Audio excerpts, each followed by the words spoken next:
Hi, it's Renee from the Bee and Bear Garden, and today we are working on setting up our garden fence. This year we think we're going to use deer netting for our fence because we're not 100% sure if this is going to be our permanent spot for our fence.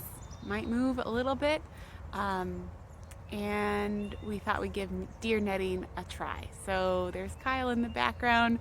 We're working on setting up T-posts for the corners, and hopefully before too long we'll have a fence up to protect our soon-to-be vegetable garden from deer and other critters. And we'll also hopefully get a garden bed built today, so it's good to have a day off to work in the garden.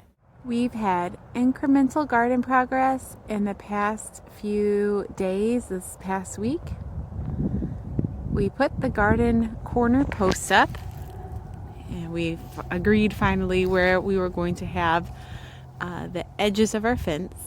And today Kyle secured just a strip of 2x2 onto that T-post there, so the corners of the garden will have that, and as well as supports in between. And then we're going to use flexible deer netting this year. That'll be our first year using that. We're giving it a try to see if it works for us. And we've also been able to level out some of this ground that was underneath the weed patch and then the burn patch that will be garden. And we've got one garden bed built, but we think we might revise it. This is a 10x4 bed, and we think we might end up doing 8x4 beds. So we might take out the 2-foot sections on either side and just do all 8x4 beds so that we don't have to cut so much when we're building our raised beds.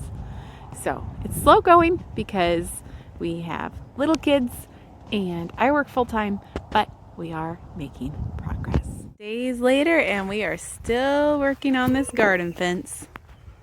Just working in snatches of time that we can find, but we're making progress. Okay, one whole month after we first started working on this project, putting up the garden posts for the fence and building garden beds, we finally have all of the posts up so you can see them behind me. I'm actually really proud of myself because today I used a post driver to get some of the last 6 T-posts in the ground and put the 2x2s up on the T-posts. So as I'm panning around behind me here, you can see it's going to be a big fence. It's going to be so big because it's going to enclose fruit trees as well. We have 6 fruit trees on order from Stark Brothers. They keep delaying the shipment, but we're going to put probably 4 more fruit trees in this garden space, as well as the big apple tree that's already here. And we also had this, grand plan of putting in 10 raised beds this year. Maybe really we had the plan to put in 10 raised beds, knowing we might not get it done this year. But it's April 25th, and we've gotten 1 done.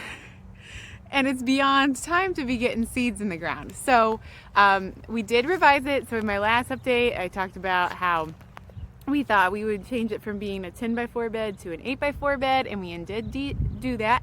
And again, I'm proud of myself because I used the power tools to just change the shape of it a little bit.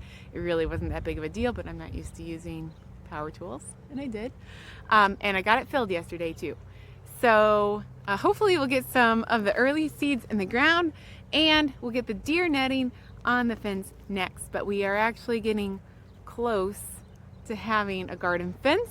And then instead of doing all raised beds this year, just because we know that we don't have time, it's just not going to happen, we'll put some beds in the ground, and then as we have time and can afford the wood is really expensive right now, we'll put raised beds in around our in the ground beds. So we'll sort of build it as we go, but we are making progress. Everything takes longer than you think it will.